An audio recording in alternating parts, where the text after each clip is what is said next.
Estamos aí de volta com nossos vídeos, né, ligado à parte de fabricação mecânica, né, aí no caso referente à seleção de ferramentas para fresagem. Bom, vamos começar com esse aqui, né, esse na verdade é o terceiro vídeo, né, tô dizendo, vamos começar com esse aqui para fazer uma seleção aqui de ferramentas aqui para essa execução, né. Vou deixar aqui fazer aqui uma divisão, que aqui eu coloco aqui as ferramentas para execução. Então a peça é essa aqui. É uma peça que tem um guia, aqui rabo de andorinha, tem um furo, né, e o resto são usinagens aí em paralelo. Primeiro ponto, uma fabricação de uma peça como essa, ela vai iniciar ali pelo esquadrejamento, ou seja, a parte de faceamento dos lados, né. Então vamos colocar aqui, né, vou colocar aqui um cabeçote faceador, né, vou colocar aqui as dimensões aqui embaixo. Essa peça ela tem 30 por 33 por 38. A gente sabe que não pode passar o cabeçote faceador em cheio na peça, né? Ele pode ser menor do que a parte dimensional dela, mas a gente não pode estar passando ele ali em cheio, a não ser que ele tenha um diâmetro muito elevado, né? Eu vou colocar o diâmetro dele, vamos colocar aqui diâmetro de 45, vou colocar D, referente a diâmetro, vou colocar aqui 45 milímetros e vou colocar aqui A, referente ao ângulo, 45 graus. Né? Então, tem uma tendência aí de acabamento melhor, né? Então aí seria a primeira ferramenta, seria esse cabeçote faceador, né? Aí para indicação, né? No caso aqui eu estou indicando, não é uma ferramenta definitiva para uso dele, eu estou indicando uma ferramenta que possa ser utilizada, né? Uma outra característica aqui da peça, então esse cabeçote ele iria deixar esquadrejado já nas dimensões finais, lateralmente, né? Ele tem essa parte aqui, esse rebaixo, né, esse rebaixo lateral, que tem até um comprimento relativamente grande, né, aí para peças, né. Ele tem 33 milímetros de total e tem 7 aqui de lateral, então aí é um faceamento aí que vai para casa aí dos 26 milímetros, né. Então, nesse caso aqui, a gente poderia estar utilizando uma fresa de topo, né, mas eu vou colocar um cabeçote faceador também, só que ele com ângulo a 90 graus, né? Que aí você consegue ter um corte lateral, tem uma tendência de corte lateral melhor. Então, cabeçote faceador, né? Eu vou colocar o diâmetro dele, vou colocar 45 também, né? E o ângulo aí 90 graus, né? Então, com essas duas ferramentas, a gente consegue fazer a parte toda lateral e esse rebaixo aqui. Exemplo, vamos supor que a gente tiver só essa ferramenta aqui. Daria também para fazer todas as laterais e essa parte daqui. Mas eu estou considerando, como ele tem um acabamento aqui de 1,6, vou considerar esse de 45 aqui para ter uma tendência de acabamento melhor. Beleza, vamos lá. Fica faltando dois aspectos aqui. O rabo de andorinha e o furo. Vamos lá para o furo.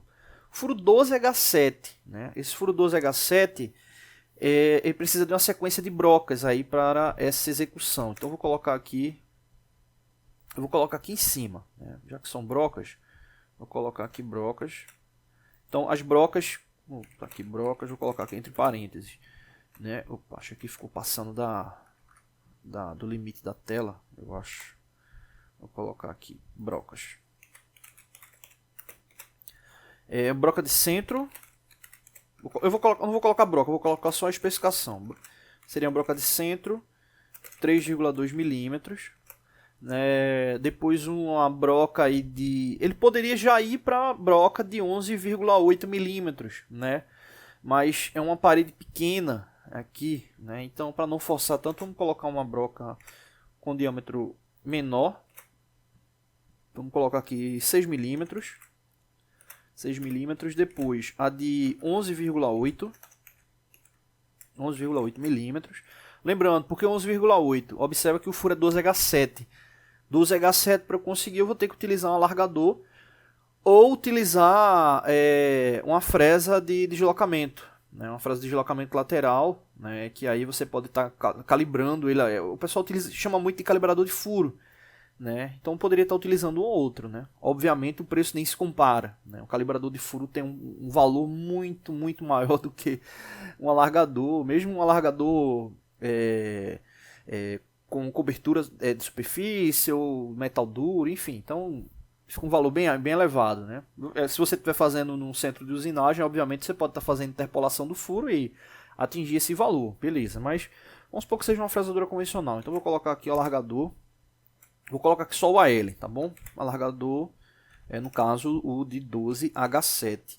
Há um detalhe interessante, né? O furo é 12H7 maiúsculo por causa da referência, né? Mas normalmente a indicação do alargador é esse, 12H7 minúsculo, para estar atingindo aí esse valor, né?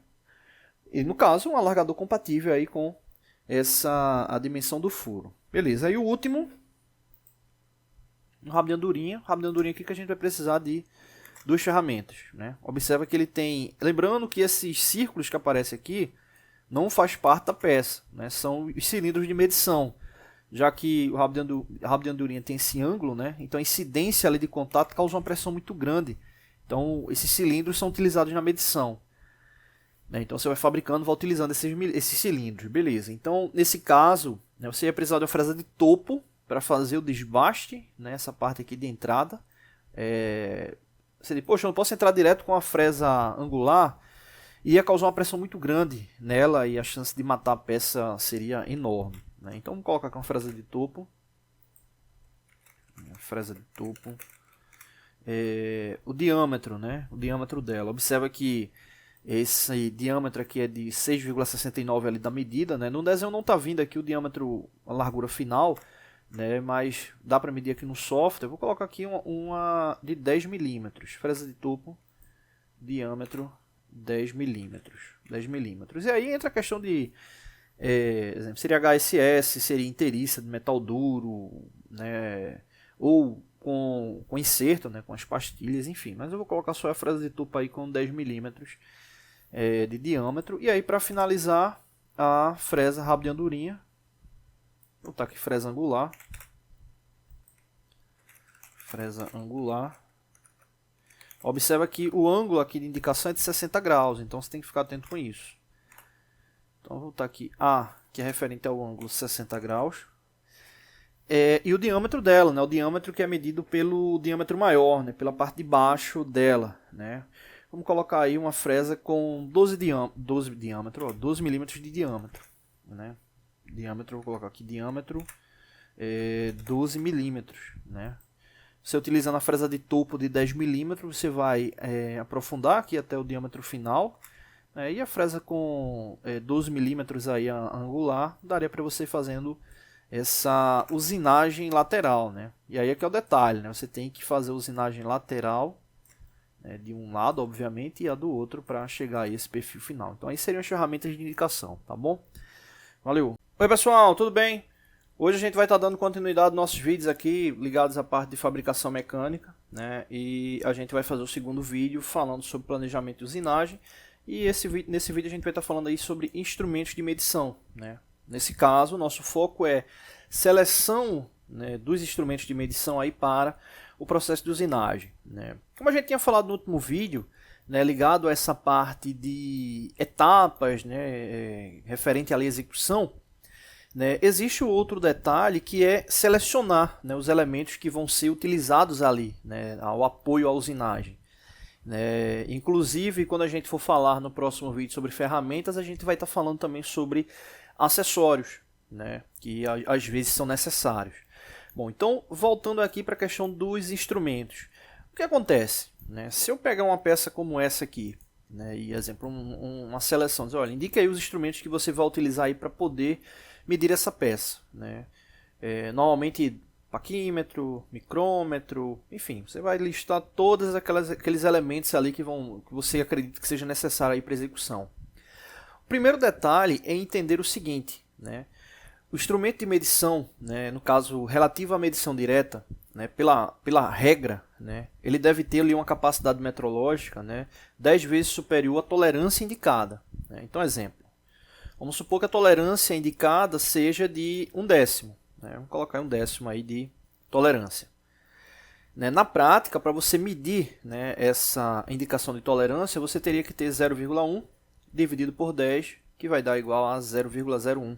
Ou seja, um instrumento de medição que tivesse uma resolução com 1/100º de milímetro, né, para poder medir efetivamente esse valor de 1/10. Aí você pode dizer, poxa, mas é besteira isso, eu trabalho aqui numa oficina, trabalho aqui numa empresa, uma tolerância como essa aí, eu utilizo um paquímetro com tolerância de 5 centésimos, né? Funciona tranquilamente. Beleza, vamos agora falar sobre a questão da condição, né? Da condição ali de execução. O que acontece? A peça, né, quando fabricada, né, existe um departamento, né, pelo menos na grande maioria das indústrias, um departamento ligado à parte de controle de qualidade.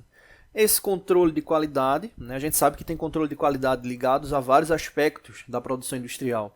A gente está falando, nesse caso, de controle da qualidade ligado à parte metrológica, né, que também muitas empresas chamam lá de laboratório de metrologia, né, o setor de metrologia. Né, e esse setor, ele é o responsável, né, interno, obviamente, ali para poder garantir que, de fato, o fluxo de processo, né, da produção ali daquela peça, daquele elemento, ele venha atingir os valores específicos ligados ao projeto mecânico. Né? Por exemplo, se a gente for observar aqui, tem algumas tolerâncias primárias, né, alguns valores ali de tolerâncias, né, que têm importância aí para o funcionamento, montagem, enfim. Então tem essas tolerâncias aí, enfim, tem também tolerâncias secundárias, né? Você tem dúvida aí sobre tolerância secundária, primária, a gente já falou em alguns outros vídeos aí da parte de metrologia. Então, beleza, você tem essa condição, né? Então, quando você utiliza aquele paquímetro de 5 centésimos, né? Por exemplo, esse caso aí da tolerância de 1/10, você tem que entender o seguinte: quantas medidas, né? Quantas medições estão contidas dentro dessa aproximação de 5 centésimos. Isso é bem interessante. Né? Exemplo, se você for pegar um paquímetro como esse, né, tomando como referência, né, vamos supor que a medida seja essa, 10 milímetros, não está maior, não está 100 milímetros mais 1/10. 1/10 de milímetro, ou seja, a peça ela pode variar de 100 até 100,1, né? Ou seja, a variação dela, beleza. A gente sabe que matematicamente de 100 até 100,1 existem infinitos valores, né? Infinitos valores aí para você matematicamente, né? Só que a gente sabe que quando vai ali para a parte dimensional, exemplo, como a gente comentou essa questão do paquímetro, se você utiliza um paquímetro com 5 centésimos de aproximação, o que acontece? Quais são as medidas exatas que você consegue visualizar com ele que esteja dentro dessa faixa dimensional? Você consegue 100, consegue 100,05 e consegue 100,1. Né? Você concorda comigo? Já que ele só mede a cada 5 centésimos de milímetro, né? Ou seja, você teoricamente, né, matematicamente, você tem infinitos valores, mas com esse instrumento você só consegue medir isso aqui. 3 valores possíveis, né? Levando em consideração a resolução do instrumento, ou seja, a coincidência perfeita ali das linhas, tomando como referência ali a escala fixa e a escala móvel. Né? Então você só consegue essas 3. Se você vai utilizar um micrômetro com aproximação de 1 centésimo, você já consegue ter 10 medições, né? Ou seja, 100, 100,01, 100,02 e isso até chegar ali no 100,1. Né? Então veja que o processo é diferente. Né?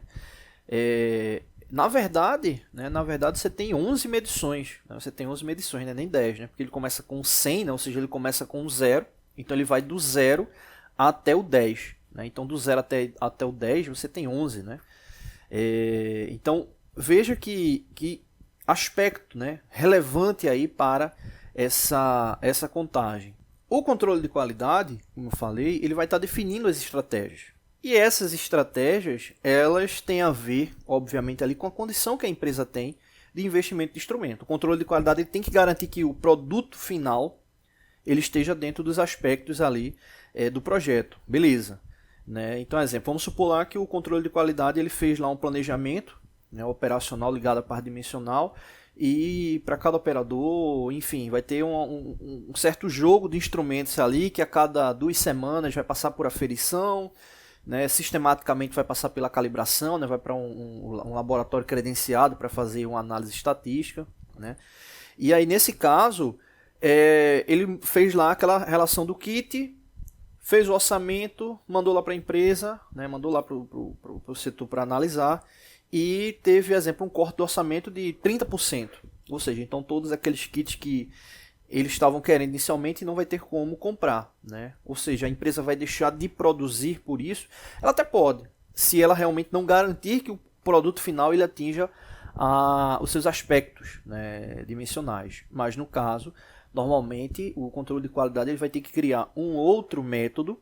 Esse método é física, não tem jeito. Esse método, se ele não vai ser da forma plena inicial, algum vetor vai ter que ser alterado. Esse vetor provavelmente é o tempo. Então o tempo ali ele pode ser alterado, ou seja, tem um tempo maior de fabricação porque os instrumentos não foram comprados de forma como tinha sido planejado inicialmente. Então quando você vai selecionar um instrumento ali para a usinagem, né, para o ciclo de fabricação, tenha em mente essa questão da condição da tolerância, né, que você vai tá medindo, né? E quando você, exemplo, não tiver disponível um instrumento que te dê, né, um controle maior ali sobre o processo, é importante que, principalmente se tiver um setor de controle de qualidade, que isso esteja bem alinhado, né? Eu já vi casos também aí de operadores, né, pessoas ligadas aí à parte da usinagem ser prejudicados por causa disso, né? Receber um instrumento, né, para fazer a verificação e depois, né, a culpa acabou caindo ali para o operador, né, de porque ele não questionou,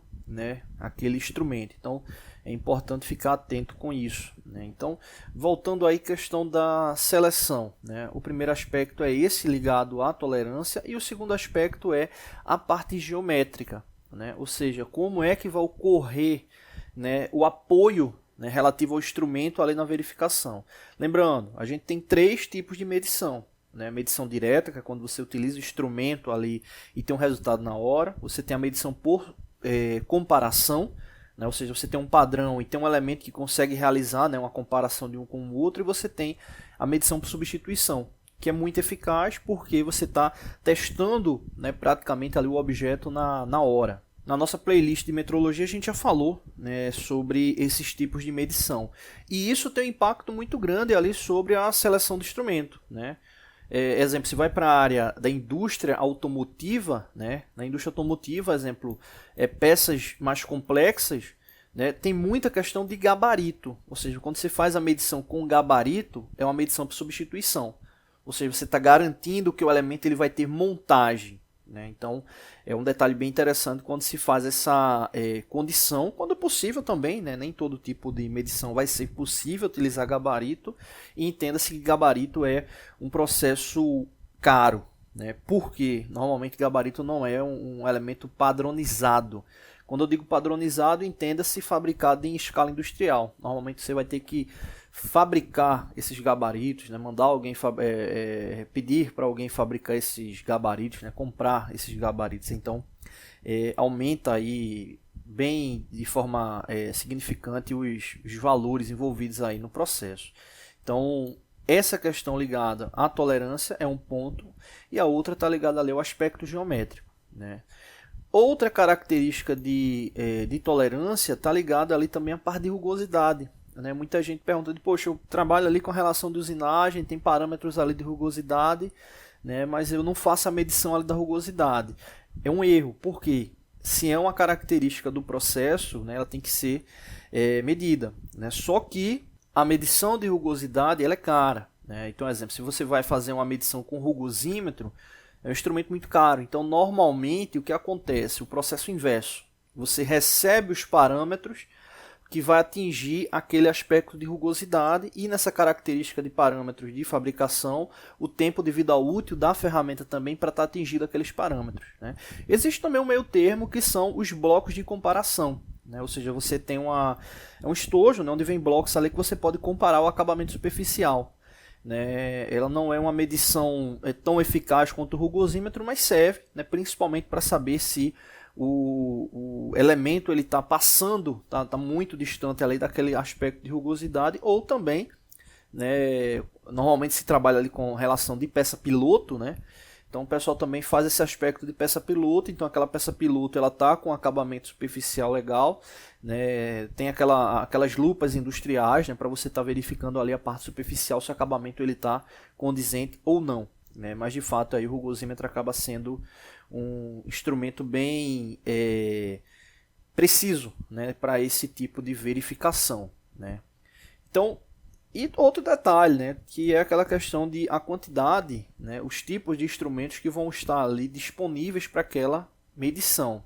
Eu já vi, por exemplo, acontecer numa empresa de usinagem, né, ela tinha até um volume bom de produção, mas não eram peças complexas, né? E aí ela recebeu uma demanda para fabricação de engrenagem de dente reto, né, e ela não tinha instrumentos ali para medição, né, mas mesmo assim ela quis, né, pegar aquele tipo de produto, né, e quis criar, né, alguns métodos ali para garantir, né, o aspecto dimensional, enfim, né? Então às vezes, né, esse tipo de ação ela não você vai ter um impacto muito grande no final. É melhor você garantir de fato que você tem um instrumento compatível para aquele processo, né, do que mais para frente você está ali no ciclo de fabricação, já está com o produto fechado ali para venda, né, e acaba se complicando, né? Então tem que entender que dependendo do processo você tem que ter, né, o instrumento, né, o equipamento também necessário, né? Exemplo, eram engrenagens de pequeno porte, né, e aí foi necessário comprar, né, um projetor de perfil para poder fazer essas medições, né? E o projetor de perfil tinha um valor relativamente alto, né? Então ele entrou ali como investimento da empresa para não caracterizar ali como um prejuízo enorme ali pelaquela fabricação das engrenagens. Então isso é um detalhe bem interessante. Então, para a gente fechar, não ficar tão extenso, seleção de instrumentos, né? Você deve levar em consideração as características de tolerância, geometria, né, e ficar atento com o seguinte, o que se tem, né, disponível, né, porque se você não tiver um instrumento que seja capaz de realizar aquela medição, né, evite tentar inventar, né, artifícios técnicos ali que venha, que possa ser que depois venha prejudicar ali o processo, né? Então é importante aí que todo mundo esteja alinhado quando o instrumento ele não for característico ali da fabricação ou característico para a análise, né, posterior daquela fabricação, tá bom? Então é isso, não deixe de se inscrever no canal, toda semana tem vídeos novos, valeu!